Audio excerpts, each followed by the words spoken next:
Hello, in today's video we are going to talk about if we can reprogram our subconscious mind for good. So stick until the end because I'm going to tell you exactly how to do it so that the change that you experience based on the work on yourself is actually permanent.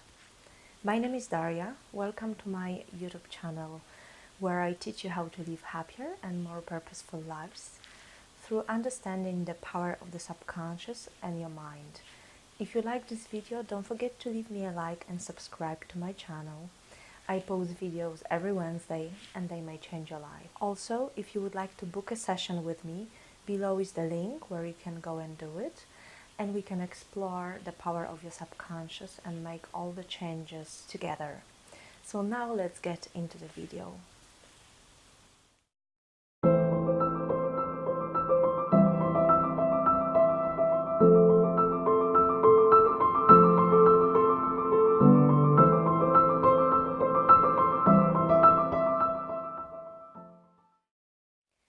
So in today's video I wanted to talk about whether it is possible to reprogram your subconscious mind for good if you are actually meditating and doing things that are altering your state of consciousness and are showing you different patterns and different beliefs.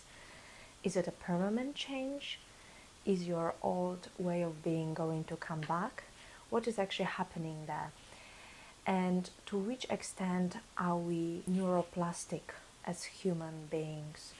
Is the brain actually able to change after a certain age? And so on.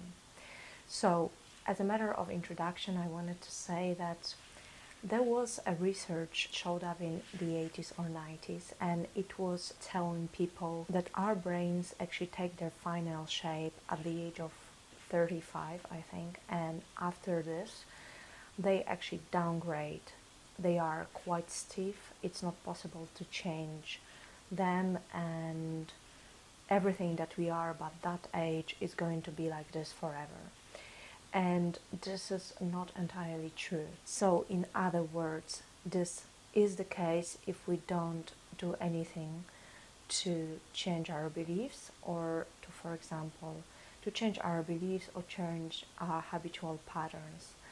But if we are actually working on our brain and we are learning new skills and we're changing the pattern, and this is our choice because, for example, we want to break the addiction or something, it is absolutely possible. It's actually been proven now that the brain is going through neuroplasticity, which is the change of the brain, renewal of the pathways, and the brain is creating new neural pathways and is growing gray matter until we die.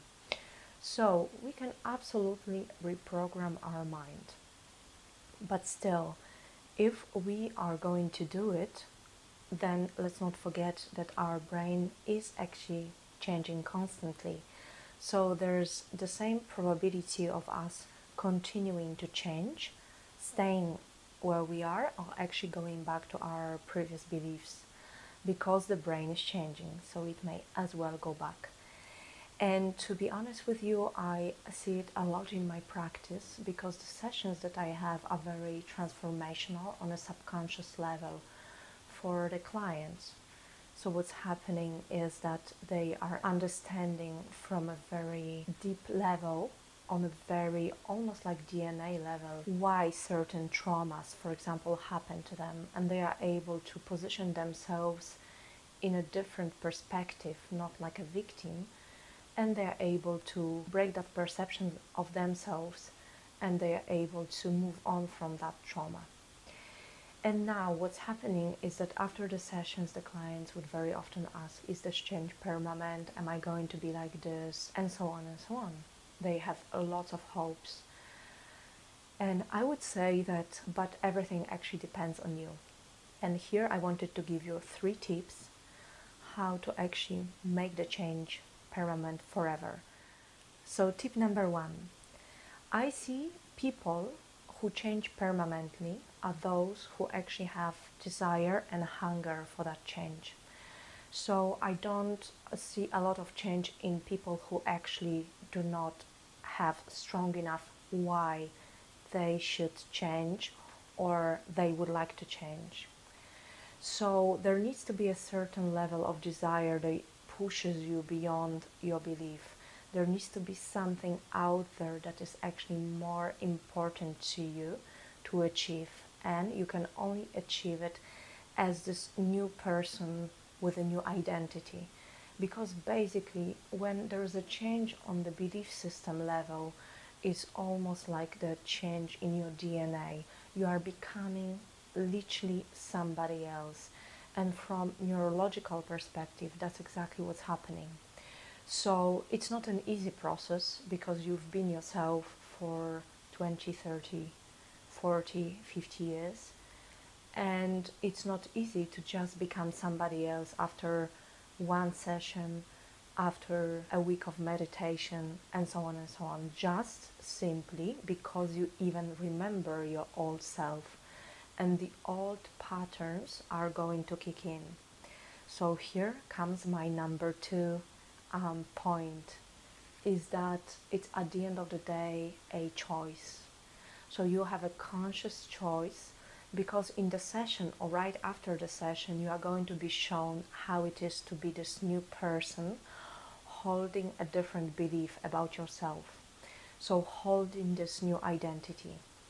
And then when your old self would creep in, it is literally your choice to choose a better feeling thought, to choose a new identity, to choose to be this new person, to actually ask yourself, for example, if you were somebody who's always struggled with finances, and then you come to the session, and then you work on yourself, and then you're able to attract some level of wealth, you need to go around and ask yourself, how is the abundant person going to order coffee in Starbucks today? How is the abundant person going to start their day? How is the abundant person going to cook their lunch? Or what is abundant person going to eat for lunch? So you need to embody this new identity and this new persona of yourself. And that's the only way to override your old self, who, for example, was living in lack. And number three, which was actually part of number one and number two, is that you have to stop being a victim.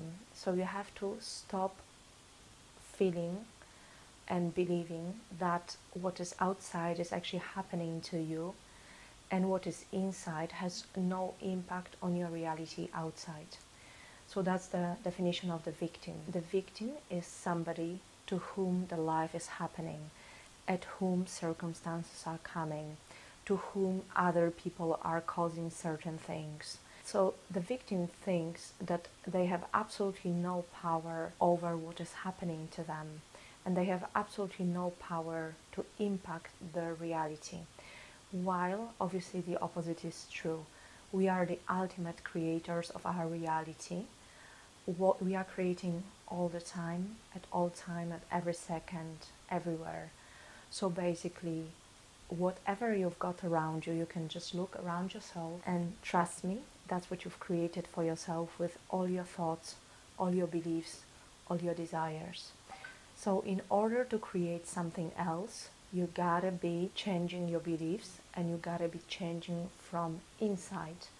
And the outside reality is going to be something that is going to show up as a reflection of what you've got inside. So what is crucial for changing of your belief system and therefore reprogramming of your brain is that you've got to move out of the victim mode, and you've got to embrace the fact that you are a creator of every second of your reality. And if you don't like this reality, you have to change your inside in order to attract a different reality. Comment below if that's something that you rather experience. Do you feel like you are a victim and the reality is actually happening to you, or you feel like you create every single moment? I find it like 50-50 amongst people with whom I interact, and usually the perception would be quite extreme. So people either extremely believe that what's happening around them is the creation of something, or they truly have a sense that they are the creators of their reality. So which one is you? Comment below. And I hope that these three aspects that I talked about today, so feeling yourself as a victim, having enough hunger and desire to create a new life, and consciously choosing to be a different person, which means choosing better feeling thoughts in a certain moment. These are the three things which will make the reprogramming of your brain permanent. Let's say if you've done it, if you've spent some time in hypnosis, or you used other tools that helped you to reprogram your beliefs and you are living now a different reality. These will definitely help you to make those changes permanent. So I hope this was helpful and insightful. And again, if you like this video, give me a like, subscribe to my channel, and consider booking a session with me where we can explore the depth of your subconscious. For now, that's all I have for you. I'm waiting for you for next Wednesday, and blessings.